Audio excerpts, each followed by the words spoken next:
ನಮಸ್ಕಾರ ವಿದ್ಯಾರ್ಥಿಗಳೇ, ನನ್ನ ಇಂದಿನ ತರಗತಿಗೆ ತಮಗೆಲ್ಲ ಆತ್ಮೀಯ ಸ್ವಾಗತ. ಈ ತರಗತಿಯಲ್ಲಿ 10ನೇ ತರಗತಿ ದ್ವಿತೀಯ ಭಾಷೆ ಗದ್ಯಪಾಠ ಪದ್ಯಪಾಠ 8 ನಿಟ್ಟೋಟದಲ್ಲಿ ಹಾಯ್ದನು ಬಿಟ್ಟ ಮಂಡೆಯಲ್ಲಿ. ಕುಮಾರವ್ಯಾಸ ಪೂರ್ತಿ ಹೆಸರು ಗದುಗಿನ ನಾರಣಪ್ಪ ಬರೆದಿರುವಂತಹ ಗದ್ಯಪಾಠವನ್ನು ಈ ವಿಡಿಯೋ ಮುಖಾಂತರ ತಿಳಿದುಕೊಳ್ಳೋಣ. ಮೊದಲಿಗೆ ಗದ್ಯಪಾಠಕ್ಕೆ ಬೇಕಾದಂತಹ ಪೂರ್ವ ತಯಾರಿ ಪಾಠ ಪ್ರವೇಶ. ಕನ್ನಡ ಸಾಹಿತ್ಯಕ್ಕೆ 2000 ವರ್ಷಗಳ ಸುದೀರ್ಘವಾದಂತಹ ಇತಿಹಾಸ ಇದೆ. ಭಾಷೆಯ ದೃಷ್ಟಿಯಿಂದ ಕನ್ನಡ ಸಾಹಿತ್ಯವನ್ನು ಹಳಗನ್ನಡ, ನಡುಗನ್ನಡ ಹಾಗೂ ಹೊಸಗನ್ನಡ ಎಂಬುದಾಗಿ 3 ವಿಭಾಗವನ್ನು ಮಾಡಲಾಗಿದೆ. ಈ ನಡುಗನ್ನಡದ ಶ್ರೇಷ್ಠ ಕಾವ್ಯಗಳಲ್ಲಿ ಕುಮಾರವ್ಯಾಸನು ರಚಿಸಿರುವಂತಹ ಗದುಗಿನ ಭಾರತ ಬಹು ಜನಪ್ರಿಯವಾದಂತಹ ವ್ಯಾಸ ಭಾರತದ ಕಥೆಯನ್ನು ಆಧಾರವಾಗಿಟ್ಟುಕೊಂಡು ಕುಮಾರವ್ಯಾಸನು ಇಡೀ ಕಾವ್ಯವನ್ನು ಭಾಮಿನಿ ಷಟ್ಪದಿಯಲ್ಲಿ ರಚಿಸಿದ್ದಾನೆ. ಈ ಕಾವ್ಯವು ಕೆಲವು ಪದ್ಯಗಳನ್ನು ನಿಮಗಿಲ್ಲಿ ಪರಿಚಯಿಸುತ್ತದೆ. ಇಲ್ಲಿ ನಾವು ನೋಡಬಹುದು, ಕನ್ನಡ ಸಾಹಿತ್ಯಕ್ಕೆ ಸಂಬಂಧಪಟ್ಟಂತೆ ತಿಳಿಸಲಾಗಿದೆ. ಕನ್ನಡ ಸಾಹಿತ್ಯವು ಸುಮಾರು 2000 ವರ್ಷಗಳಷ್ಟು ಇತಿಹಾಸವನ್ನು ಹೊಂದಿದೆ. ಆ ದೃಷ್ಟಿಯಿಂದ ಕನ್ನಡ ಸಾಹಿತ್ಯವನ್ನು ನಾವು 3 ವಿಭಾಗ ಮಾಡುತ್ತೇವೆ. ಈ 2000 ವರ್ಷಗಳ ಸುದೀರ್ಘ ಇತಿಹಾಸವನ್ನು ಹೊಂದಿರುವಂತಹ ಕನ್ನಡ ಸಾಹಿತ್ಯವನ್ನು ನಾವು 3 ವಿಭಾಗ ಮಾಡ್ತೀವಿ. ಅದೇನೇ ಹಳೆಗನ್ನಡ, ನಡುಗನ್ನಡ, ಹೊಸಗನ್ನಡ. ಈ ನಡುಗನ್ನಡದ ಶ್ರೇಷ್ಠ ಕಾವ್ಯಗಳಲ್ಲಿ ಅಂದರೆ ಹಳೆಗನ್ನಡ ಮತ್ತು ಹೊಸಗನ್ನಡಕ್ಕೆ ಮಧ್ಯದಲ್ಲಿ ಬರುವಂತಹ ನಡುಗನ್ನಡದ ಶ್ರೇಷ್ಠ ಕಾವ್ಯಗಳಲ್ಲಿ ಕುಮಾರವ್ಯಾಸನು ರಚಿಸಿದಂತಹ ಗದುಗಿನ ಭಾರತ ಅತ್ಯಂತ ಜನಪ್ರಿಯವಾದದ್ದು. ವ್ಯಾಸ ಭಾರತದ ಕಥೆಯನ್ನು ಆಧಾರವಾಗಿಟ್ಟುಕೊಂಡು ಕುಮಾರವ್ಯಾಸನು ಇಡೀ ಕಾವ್ಯವನ್ನು ಭಾಮಿನಿ ಷಟ್ಪದಿಯಲ್ಲಿ ರಚನೆ ಮಾಡಿದ್ದಾನೆ. ಈ ಕಾವ್ಯದ ಕೆಲವು ಪದ್ಯಗಳನ್ನು ನೀವು ಈ ಪದ್ಯಪಾಠದಲ್ಲಿ ನೋಡಬಹುದು. ಮಹಾಭಾರತದಲ್ಲಿ ಉತ್ತರನ ಪೌರುಷ ಒಂದು ಸ್ವಾರಸ್ಯಕರ ಪ್ರಸಂಗ. ಈ ಪ್ರಸಂಗವನ್ನು ಕುಮಾರವ್ಯಾಸ ತನ್ನ ಕಾವ್ಯದಲ್ಲಿ ರಸಪೂರ್ಣವಾಗಿ ಚಿತ್ರಿಸಿದ್ದಾನೆ. ಶೌರ್ಯವಿಲ್ಲದೆ ಬಡಾಯಿ ಕೊಚ್ಚಿಕೊಳ್ಳುವವರನ್ನು ಉತ್ತರ ಕುಮಾರನೆಂದು ಕರೆಯುತ್ತಾರೆ. ಉತ್ತರನ ಪೌರುಷ ಒಲೆಯ ಮುಂದೆ, ನಿನ್ನ ಪೌರುಷ ಎಲೆಯ ಮುಂದೆ ಎನ್ನುವ ಗಾದೆ ಇದೆ. ಈ ಹಿನ್ನೆಲೆಯಲ್ಲಿಯೇ ಹುಟ್ಟಿಕೊಂಡಿದೆ ಎನ್ನಬಹುದು. ಬರಿಯ ಬಾಯಿ ಬಡಿವಾರ ತೋಡಿ ನಗೆ ಪಾಟಲಿಗೆ ಒಳಗಾಗುವ ಬದಲು ಕಾರ್ಯವನ್ನು ಮಾಡಿ ಶೂರ ನೆನೆಸಿಕೊಳ್ಳಬೇಕು ಎನ್ನುವುದು ಈ ಪದ್ಯದ ಒಂದು ಆಶಯ ಆಗಿದೆ. ಇಲ್ಲಿ ಮಹಾಭಾರತದಲ್ಲಿ ಬರ್ತಕ್ಕಂತಹ ಉತ್ತರನ ಪೌರುಷವನ್ನು ನಾವಿಲ್ಲಿ ನೋಡಬಹುದು.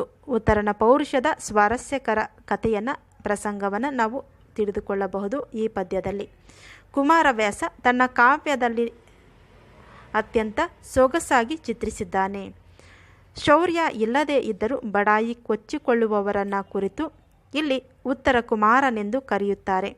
ಉತ್ತರನ ಪೌರುಷ ಒಲೆಯ ಮುಂದೆ ಎನ್ನುವಂತಹ ಪ್ರಸಿದ್ಧ ಮಾತೇ ಇದೆ. ನಿನ್ನ ಪೌರುಷ ಎಲೆಯ ಮುಂದೆ ಎನ್ನುವ ಗಾದೆ ಮಾತು ಕೂಡ ಇದೆ. ಉತ್ತರನ ಪೌರುಷ ಒಲೆಯ ಮುಂದೆ, ನಿನ್ನ ಪೌರುಷ ಎಲೆಯ ಮುಂದೆ ಎನ್ನುವಂತಹ ಗಾದೆ ಮಾತು ಕೂಡ ಇದೆ. ಈ ಹಿನ್ನೆಲೆಯಲ್ಲಿಯೇ ಗಾದೆ ಮಾತು ಹುಟ್ಟಿಕೊಂಡಿದೆ ಎನ್ನಬಹುದು. ಇನ್ನು ಬರೀ ಮಾತನಾಡ್ತಕ್ಕಂತಹವರು ಹಾಗೂ ಬರೀ ಮಾತನಾಡಿ ಬಡಾಯಿ ಕೊಚ್ಚಿಕೊಳ್ಳುವಂತಹವರು ನಗೆ ಪಾಟಲಿಗೆ ಒಳಗಾಗುತ್ತಾರೆ ಎಂಬುದನ್ನು ಈ ಒಂದು ಪದ್ಯಪಾಠವು ತಿಳಿಸಿಕೊಡುತ್ತದೆ. ಇನ್ನು ಪದ್ಯದ ಒಂದು ಪೂರ್ವದ ಹಿನ್ನೆಲೆ ಅಂದರೆ ಕಥೆಯ ಸಂದರ್ಭವನ್ನು ನೋಡುವುದಾದರೆ, ಪಾಂಡವರು ಸುಮಾರು 12 ವರ್ಷ ವನವಾಸವನ್ನು ಪೂರೈಸಿ ವಿರಾಟ ರಾಜನ ಮತ್ಸ್ಯ ದೇಶದಲ್ಲಿ ವೇಷವನ್ನು ಮರೆಸಿಕೊಂಡು 1 ವರ್ಷದವರೆಗೆ ಅಜ್ಞಾತವಾಸವನ್ನು ನಡೆಸುತ್ತಾರೆ. ಈ ಸಂದರ್ಭದಲ್ಲಿ ಭೀಮನಿಂದ ಕೀಚಕರ ವಧೆ ಆಗುತ್ತದೆ.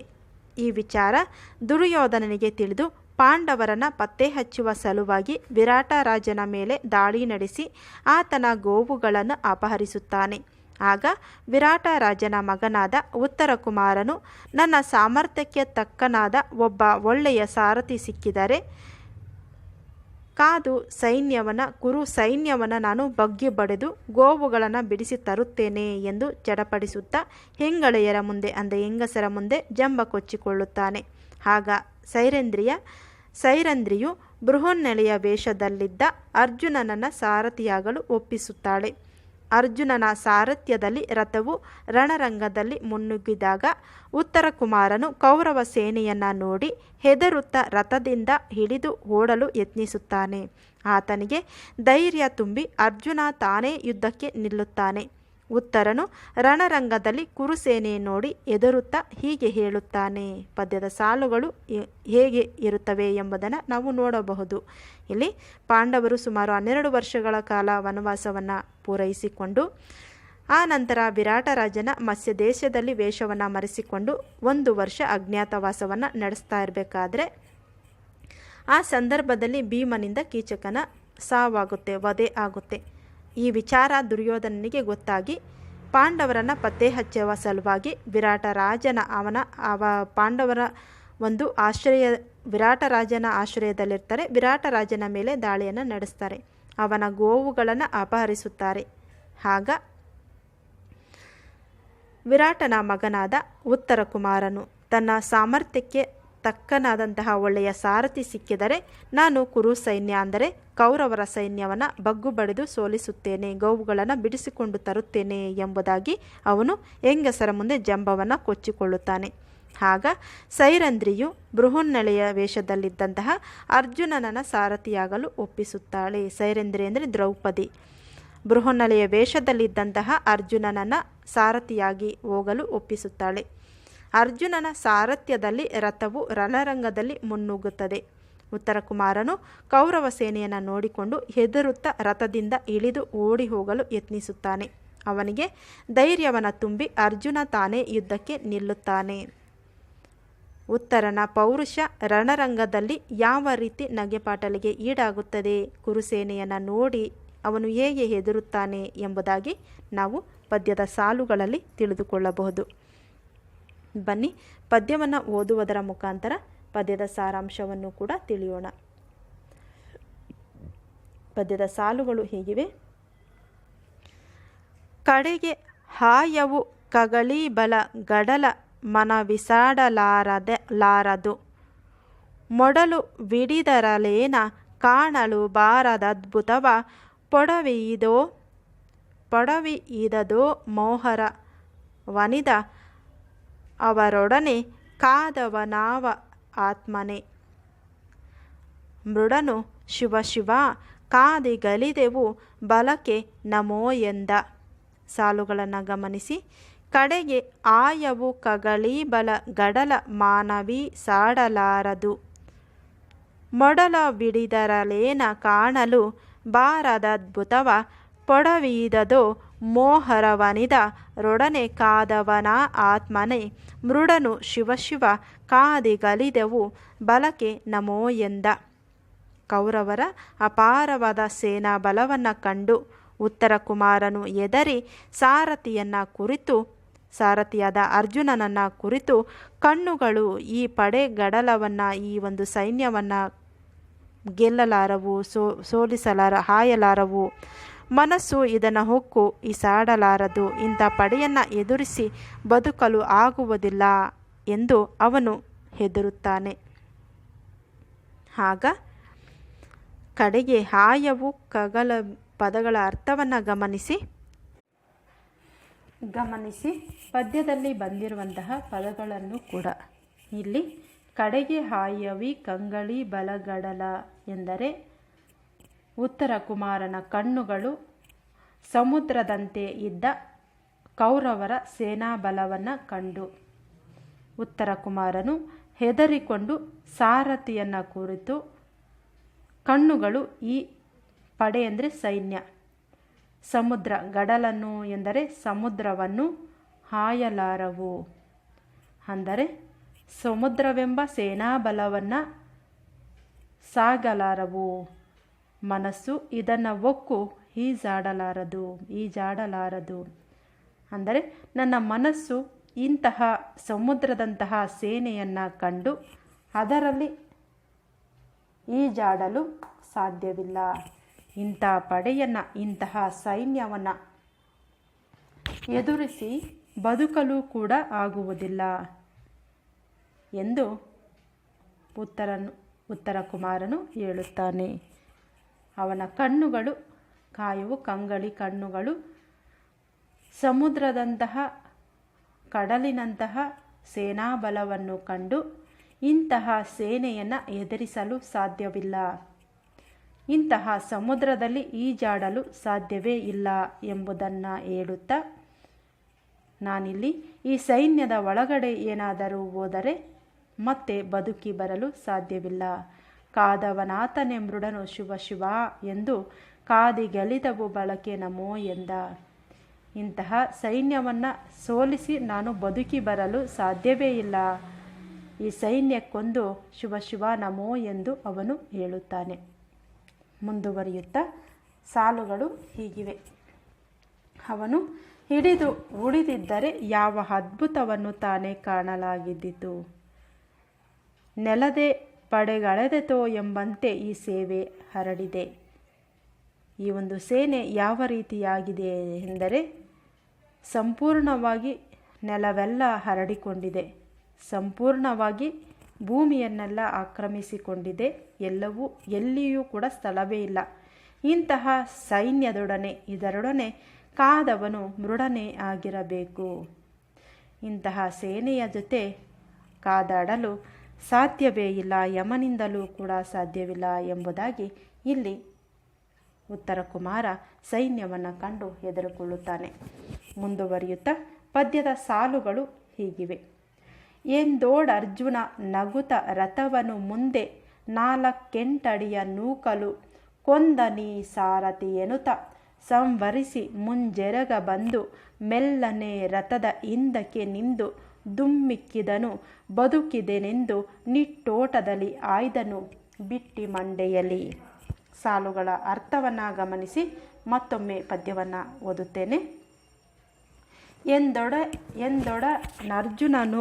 ಅರ್ಜುನ ನಗುತ ರಥವನು ಮುಂದೆ 4 ಅಡಿಯ ನೂಕಲು ಕೊಂದನಿ ಸಾರಥಿ ಎನ್ನುತ್ತ ಸಂಭರಿಸಿ ಮುಂಜೆರಗ ಬಂದು ಮೆಲ್ಲನೆ ರಥದ ಹಿಂದಕ್ಕೆ ನಿಂದು ದುಮ್ಮಿಕ್ಕಿದನು ಬದುಕಿದೆನೆಂದು ನಿಟ್ಟೋಟದಲ್ಲಿ ಆಯ್ದನು ಬಿಟ್ಟ ಮಂಡೆಯಲ್ಲಿ. ಉತ್ತರ ಕುಮಾರನು ಆ ಸೈನ್ಯವನ್ನು ಕಂಡು ನಡಗುತ್ತಾ ಹೆದರಿಕೊಂಡು ಹೀಗೆನ್ನುತ್ತಿರಬೇಕಾದರೆ ಅರ್ಜುನನು ನಗುತ್ತಾ ರಥವನ್ನು ಮತ್ತೆ ಏನು ಮಾಡುತ್ತಾನೆ, 4 ಅಡಿ ಮುಂದಕ್ಕೆ ಚಲಿಸುತ್ತಾನೆ. ಆಗ ಉತ್ತರ ಕುಮಾರನು ಈ ಸಾರಥಿಯು ನನ್ನನ್ನು ಕೊಂದನು ಎನ್ನುತ್ತಾ ಉತ್ತರನು ಸೆರಗಿನ ಮುಂಭಾಗವನ್ನು ಮೇಲಕ್ಕೆ ಸ್ವಲ್ಪ ಸರಿಸಿಕೊಂಡು ಮೆಲ್ಲನೆ ರಥದ ಹಿಂಭಾಗಕ್ಕೆ ಬಂದು ರಥದಿಂದ ಕೆಳಗಡೆ ಧುಮುಕಿದನು. ಕೆದರಿದ ತಲೆ ಕೂದಲುಗಳನ್ನು ಉತ್ತರನು ಸರಿಪಡಿಸಿಕೊಳ್ಳುತ್ತಾ ನಿಟ್ಟೋಟದಿಂದ, ಕೆದರಿದ ಕೂದಲೊಂದಿಗೆ ನಿಟ್ಟೋಟದಿಂದ ಎಂದರೆ ಒಂದೇ ಉಸಿರಿನಿಂದ ಓಡಲು ಪ್ರಾರಂಭ ಮಾಡಿದನು. ಮುಂದುವರಿಯುತ್ತಾ ಪದ್ಯದ ಸಾಲುಗಳನ್ನು ಗಮನಿಸಿ. ಮನದ ಲೊಡೆ ಒಡೆವಂತೆ ನಗುತಲ ಅರ್ಜುನನು ಗಜರಿದನೆಲ್ಲವೋ ಸಭೆಯಲ್ಲಿ ವನಜ ಮುಖಿಯರ ಮುಂದೆ ಸ್ವರಹಿದೆ ಬಾಯ್ ಬಂದಂತ ಅನುವರದೊಳೆನಾಯ್ತು ರಿಪುವಾಹಿನಿಯರ ಅರಿಯದೆ ನಾಡ ನರಿಯವೋ ಲೆನಗೆ ನೀ ಹಲುಗಿರಿಯೇ ಬಿಡುವೆನೆ ಕಾದು ನಡೆಯಿತೆಂದ. ಪದ್ಯದ ಸಾಲುಗಳನ್ನು ಮತ್ತೊಮ್ಮೆ ಗಮನಿಸಿ.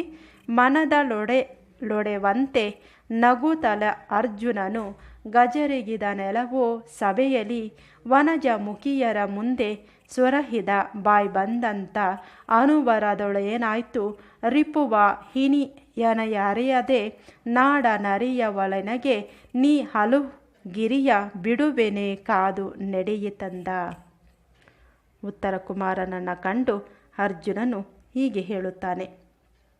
ಉತ್ತರನ ಪರಿಸ್ಥಿತಿಯನ್ನು, ಅವನ ಅವಸ್ಥೆಯನ್ನು ಅವನು ಗಮನಿಸಿ ಅರ್ಜುನನು ಅವನ ಅಂಗಚೇಷ್ಟೆಯನ್ನು ಕಂಡು ಅರ್ಜುನನು ಮನಸ್ಸಿನಲ್ಲಿಯೇ ನಗುತ್ತಾ ಹೀಗೆ ಹೇಳುತ್ತಾನೆ, ಬೆದರಿಸುತ್ತಾ, ಎಲ್ಲವೋ ನೀನು ಸಭೆಯಲ್ಲಿ ಹೆಂಗಸರ ಮುಂದೆ ಬಾಯಿಗೆ ಬಂದಂತೆ ಜಂಬ ಕೊಚ್ಚಿಕೊಂಡೆ. ಈಗ ಯುದ್ಧದಲ್ಲಿ ಬಂದು ಹೀಗೆ ಮಾತನಾಡುವುದು ಸರಿಯೇ? ಯುದ್ಧವು ಒದಗಿ ಬಂದಾಗ ಏನಾಯಿತು ನಿನಗೆ?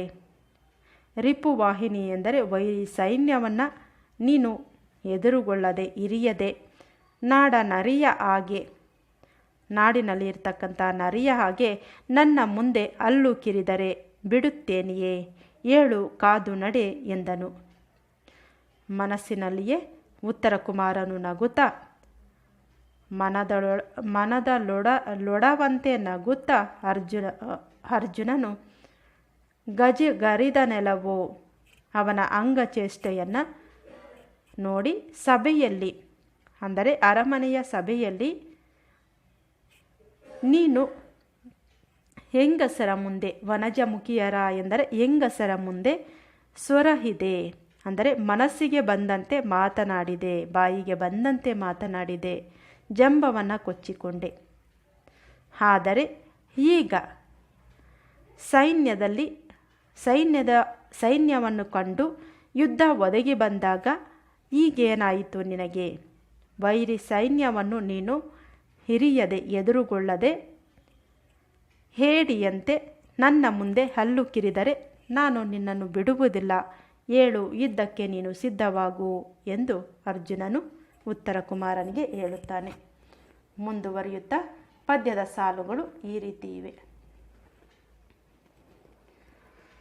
ದುರದಳೂಡಿದ ಪಾತಕವ ಭೂಸುರರು ಕಳೆದ ಪರಮ ಅಶ್ವಮೇಧವ ಧರಣಿಯಲ್ಲಿ ಪ್ರತ್ಯಕ್ಷವಾಗಿಯ ಮಾಡಬಹುದೆನ ಮಗ ಸುರರ ಸತಿಯರನೊಲ್ಲ ಮೆಗೆ ಮರಮನೆಯ ನಾರಿಯರ ಸಾಕೆಮ್ಮರಸುತನ ಮಗೀಂದ್ರ ಪದವಿಯು ಬಿಟ್ಟು ಕಳುಹೆಂದ. ಮತ್ತೊಮ್ಮೆ ಸಾಲುಗಳನ್ನು ಗಮನಿಸಿ. ದುರದಳೂಡಿದ ಪಾತಕವ ಭೂಸುರರು ಕಳೆದ ಪರಮಾಶ್ವಮೇಧವ ಧರಣಿಯಲ್ಲಿ ಪ್ರತ್ಯಕ್ಷವಾಗಿಯ ಮಾಡಬಹುದೆ ಮಗೆ ಸುರರ ಸತಿಯರನ್ನಲ್ಲ ಮಗೆ ಮರಮನೆಯ ನಾರಿಯರ ಸಾಕೆ ಎಮ್ಮರಸಸುತ ನಮಗೀಂದ್ರ ಪದವಿಯ ಬಿಟ್ಟು ಕಳುಹೆಂದ. ಸಾಲುಗಳ ಅರ್ಥ. ಉತ್ತರನು ಪಾತಕಕ್ಕೆ ಹೆದರಲಿಲ್ಲ, ಸ್ವರ್ಗಲೋಕಕ್ಕೆ ಮರುಳಾಗಲಿಲ್ಲ. ಯುದ್ಧದಲ್ಲಿ ಓಡಿದ್ದರಿಂದ ಬರುವ ಪಾತಕವನ್ನು ಬ್ರಾಹ್ಮಣರು ಕಳೆಯುತ್ತಾರೆ. ಅಶ್ವಮೇಧವನ್ನು ಪ್ರತ್ಯಕ್ಷವಾಗಿಯೇ ಮಾಡಬಹುದು, ಉಪಾಯದಿಂದ ಅದರ ಫಲವನ್ನು ಪಡೆಯಬೇಕಾಗಿಲ್ಲ. ಸುರಸತಿಯರನ್ನು ನಾನೊಲ್ಲೆ, ನನಗೆ ನಮ್ಮ ಅರಮನೆಯ ನಾರಿಯರೇ ಸಾಕು, ನಮ್ಮ ದೊರೆತನವೇ ನಮಗೆ ಇಂದ್ರ ಪದವಿ, ನನ್ನನ್ನು ಬಿಟ್ಟು ಬಿಡು ಎಂದು ಅಂಗಲಾಚಿದನು ಉತ್ತರ ಕುಮಾರ. ಭೂಸುರರು ಕಳೆದ ಪರಮಾಶ್ವಮೇಧವ ಧರಣಿಯಲ್ಲಿ ಪ್ರತ್ಯಕ್ಷವಾಗಿಯೂ ಮಾಡಬಹುದೆ ಮಗೆ ಸುರರ ಸತಿಯರನೊಲ್ಲ ಮಗೆ ಮನೆಯ ನಾರಿಯರು ಸಾಕು ಎಮ್ಮರಸುತ ಮಗೀಂದ್ರ ಪದವಿಯ ಬಿಟ್ಟು ಕಳುಹೆಂದ ಉತ್ತರ ಕುಮಾರನು. ಅವನು ಹೇಳ್ತಾನೆ, ನನಗೆ ಈ ಒಂದು ಯುದ್ಧದಿಂದ ನನಗೆ ಸ್ವರ್ಗ ಪ್ರಾಪ್ತಿಯಾಗಬೇಕಾಗಿಲ್ಲ, ಅಥವಾ ನನಗೆ ಇಂದ್ರ ಲೋಕದ ನಾರಿಯರು ಬೇಕಾಗಿಲ್ಲ, ಸುರಲೋಕದ ನಾರಿಯರು ಕೂಡ ನನಗೆ ಬೇಕಾಗಿಲ್ಲ, ಅಶ್ವಮೇಧವೂ ನನಗೆ ಬೇಕಾಗಿಲ್ಲ. ನನಗೆ ಇರುವಂತಹ ರಾಜ ಪದವಿಯೇ ಸಾಕು, ನನ್ನ ಅರಮನೆಯಲ್ಲಿರುವಂತಹ ನಾರಿಯರೇ ನನಗೆ ಸಾಕು, ಅಂತಹ ಇಂದ್ರ ಪದವಿಯು ನನಗೆ ಈ ಸೈನ್ಯದಿಂದ ಗೆದ್ದು ಪಡೆಯಬೇಕಾದ ಅವಶ್ಯಕತೆ ನನಗೆ ಇಲ್ಲ, ನನ್ನನ್ನು ಬಿಟ್ಟು ಬಿಡು ಎಂದು ಅಂಗಲಾಚಿ ಅರ್ಜುನನನ್ನು ಬೇಡಿಕೊಳ್ಳುತ್ತಾನೆ ಉತ್ತರ ಕುಮಾರ. ಇದಾಗಿದೆ 10ನೇ ತರಗತಿಯ ಪದ್ಯಪಾಠ. ಪದ್ಯಪಾಠವಾದಂತಹ ಹಳೆಗನ್ನಡ ಪದ್ಯಪಾಠ. ನಿಟ್ಟೋಟದಲ್ಲಿ ಆಯ್ದನು ಬಿಟ್ಟು ಮಂಡೆಯಲಿ, ಅಂದರೆ ಒಂದೇ ಉಸಿರಿನಲ್ಲಿ ಕೆದರಿದ ಕೂದಲಿನೊಂದಿಗೆ ಓಡಿದನು ಯಾರು? ಉತ್ತರ ಕುಮಾರ ಕೌರವರ ಸೇನೆಯನ್ನು ಕಂಡು. ಒಟ್ಟಾರೆ ಸಾರಾಂಶ ಎಂದರೆ, ಇಲ್ಲಿ ಮಹಾಭಾರತದಲ್ಲಿ ಉತ್ತರನ ಪೌರುಷ ಎನ್ನತಕ್ಕಂಥದ್ದು ಒಂದು ಅತ್ಯಂತ ಪ್ರಮುಖವಾದ ಸನ್ನಿವೇಶ ಹಾಗೂ ಒಂದು ಸ್ವಾರಸ್ಯಕರ ಪ್ರಸಂಗ. ಈ ಪ್ರಸಂಗವನ್ನು ಕುಮಾರವ್ಯಾಸ ತನ್ನ ಕಾವ್ಯದಲ್ಲಿ ಅತ್ಯಂತ ಸೊಗಸಾಗಿ ಚಿತ್ರಿಸಿದ್ದಾನೆ. ಶೌರ್ಯ ಇಲ್ಲದೇ ಇದ್ದರೂ ಕೂಡ ಬಡಾಯಿ ಕೊಚ್ಚಿಕೊಂಡು ಹೆಂಗಸರ ಮುಂದೆ ಜಂಬವನ್ನು ಕೊಚ್ಚಿಕೊಳ್ಳುವಂತಹ ಉತ್ತರನ ಪೌರುಷವನ್ನು ಬಿಂಬಿಸುವಂತಹ ಒಂದು ಚಿತ್ರಣವನ್ನು ನಾವು ಈ ಪದ್ಯ ಭಾಗದಲ್ಲಿ ಸಣ್ಣ ಒಂದು ಪದ್ಯ ಭಾಗವನ್ನು ನೋಡ್ತಾ ಇದ್ದೀವಿ. ಇನ್ನು ಇಲ್ಲಿ ಪದ್ಯವನ್ನು ರಚನೆ ಮಾಡಿರುವಂತಹ ಕೃತಿಕಾರರ ಪರಿಚಯವನ್ನು ನೋಡೋಣ. ಕುಮಾರವ್ಯಾಸ, ಗದುಗಿನ ನಾರಣಪ್ಪ. ಕುಮಾರವ್ಯಾಸ ಎಂದೇ ಪ್ರಸಿದ್ಧರಾದ ಗದುಗಿನ ನಾರಣಪ್ಪ ಊರು ಗದುಗಿನ ಕೋಳಿವಾಡ. ಈತನ ಕಾಲ ಸುಮಾರು 1430. ಕುಮಾರವ್ಯಾಸನು ಕರ್ನಾಟಕ ಭಾರತ ಕಥಾಮಂಜರಿ ಅಥವಾ ಗದುಗಿನ ಭಾರತ ಎಂಬ ಶ್ರೇಷ್ಠ ಕಾವ್ಯವನ್ನು ಬರೆದಿದ್ದಾನೆ. ಐರಾವತ ಕೃತಿಯು ಇವನದೆಂದು ಹೇಳಲಾಗಿದೆ.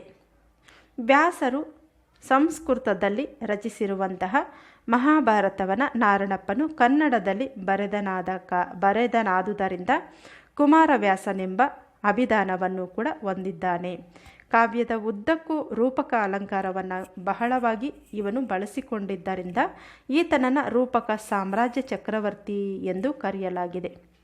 ಗಮನಿಸಿ, ಇಲ್ಲಿ ನಿಮಗೆ ಕೃತಿಕಾರರ ಪರಿಚಯದಲ್ಲಿ ರೂಪಕ ಸಾಮ್ರಾಜ್ಯ ಚಕ್ರವರ್ತಿ ಯಾರು ಎಂದರೆ ಅದು ಕುಮಾರವ್ಯಾಸ ಎಂದು ಪ್ರಶ್ನೆಯನ್ನು ಕೇಳಬಹುದು.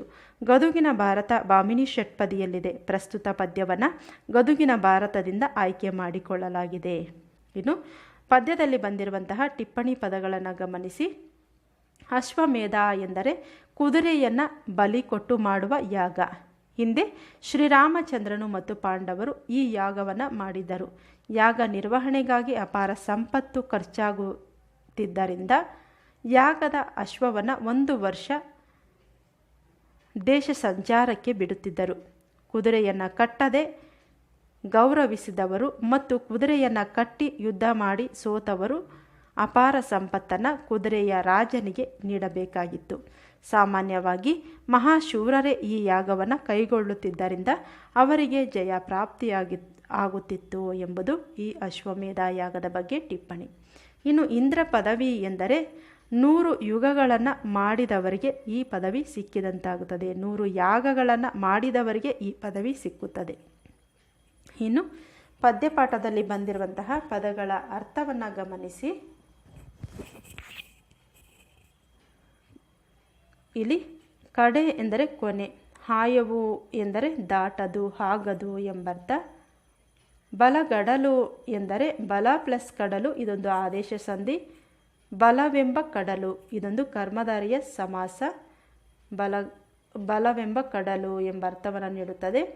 ಹಾಗೆಯೇ ಇಲ್ಲಿ ಗಮನಿಸಿ, ಬಲ ಎಂದರೆ ಸೈನ್ಯ, ಕಡಲು ಎಂದರೆ ಸಮುದ್ರ. ಮನವೀಸಾಡಬಾರದು ಎಂದರೆ ಮನವು ಈಸಾಡಲು ಆಗದು, ಮನಸ್ಸು ಈಜಲಾರದು ಎಂಬರ್ಥ. ಒಡಲು ವಿಡಿದಿರಲೇನು ಎಂದರೆ ಒಡಲು ಬಿಡಿ, ಇದೊಂದು ಆದೇಶ ಸಂಧಿ. ಒಡಲು ಪ್ಲಸ್ ಬಿಡಿದು ಪ್ಲಸ್ ಇರಲು ಪ್ಲಸ್ ಏನು, ದೇಹವನ್ನು ಹೊಂದಿ ಇರುವಾಗ ಏನನ್ನು ಪೊಡವಿ ಎಂದು ಅರ್ಥ. ಇಲ್ಲಿ ಪೊಡವಿ ಎಂದರೆ ಪೃಥ್ವಿ ಎಂದ ಅರ್ಥವನ್ನು ನೀಡುತ್ತದೆ. ಪೊಡವಿ ಪದದ ತತ್ಸಮ ಪದ ಪೃಥ್ವಿ. ಇನ್ನು ಭೂಮಿ ಎಂಬ ಅರ್ಥವನ್ನು ನೀಡುತ್ತದೆ. ಇದುದೋ ಎಂದರೆ ಹತ್ತಿದೆಯೋ ಎಂಬರ್ಥ. ಮರಿ ಹಾಕಿದೆಯೋ ಎಂಬರ್ಥ. ಮೋಹರ ಅಂದರೆ ಸೈನ್ಯ. ಮೃಡ ಎಂದರೆ ಶಿವ. ಕಾದಿ ಗೆಲ್ಲಿದೆವು ಅಂದರೆ ಯುದ್ಧ ಮಾಡಿ ಗೆದ್ದಂತೆಯೇ ಎಂಬ ಅರ್ಥವನ್ನು ನೀಡುತ್ತದೆ. ಇದಾಗಿದೆ ಪದ್ಯದಲ್ಲಿ ಭಾಗ 1ರಲ್ಲಿ ಬರ್ತಕ್ಕಂತಹ ಪದಗಳ ಅರ್ಥ. ಭಾಗ 2ರಲ್ಲಿ ಬರುವಂತಹ ಪದಗಳ ಅರ್ಥವನ್ನು ಗಮನಿಸಿ. ಸಂವರಿಸಿ ಎಂದರೆ ಸಜ್ಜುಗೊಳಿಸಿ, ಒಟ್ಟುಗೂಡಿಸಿ ಎಂಬರ್ಥ. ಮುಂಚೆರಗು ಎಂದರೆ ಸೆರಗು ಪ್ಲಸ್ ಮುಂದೆ, ಇದೊಂದು ಅಂಶಿ ಸಮಾಸ, ಸಂಸ್ಕೃತ ಪದ. ಮುಂ ಪ್ಲಸ್ ಸೆರಗು ಎಂಬ ಅರ್ಥವನ್ನು ನೀಡುತ್ತದೆ. ಮುಂಚೆರಗು ಎಂದು ಸಹ ಕರೆಯುತ್ತಾರೆ, ಇದೊಂದು ಆದೇಶ ಸಂಧಿ. ನಿಟ್ಟೋಟ ಎಂದರೆ ನಿಡಿದ ಓಟ, ಇದೊಂದು ಕರ್ಮಧಾರೆಯ ಸಮಾಸ. ಬಿಟ್ಟು ಮಂಡೆ ಎಂದರೆ ಕೂದಲು ಕೆದರಿದ ತಲೆ. ಇದಾಗಿದೆ ಗದ್ಯಪಾಠದಲ್ಲಿ ಬರ್ತಕ್ಕಂತಹ ಪದಗಳ ಅರ್ಥ. ಇನ್ನು ಪದ್ಯದ ಸಾರಾಂಶವನ್ನು ತಿಳಿದುಕೊಂಡೆವು. ಮುಂದಿನ ವಿಡಿಯೋದಲ್ಲಿ ಪದ್ಯಕ್ಕೆ ಸಂಬಂಧಪಟ್ಟಂತಹ ಪ್ರಶ್ನೋತ್ತರಗಳನ್ನು ಕೂಡ ತಿಳಿದುಕೊಳ್ಳೋಣ. ವಿಡಿಯೋ ಇಷ್ಟವಾದರೆ ತಪ್ಪದೇ ಲೈಕ್ ಮಾಡಿ, ನಿಮ್ಮ ಗೆಳೆಯರ ಜೊತೆ ಶೇರ್ ಮಾಡಿ. ಮತ್ತೆ ಭೇಟಿಯಾಗೋಣ ಮುಂದಿನ ವಿಡಿಯೋದಲ್ಲಿ. ಧನ್ಯವಾದಗಳು.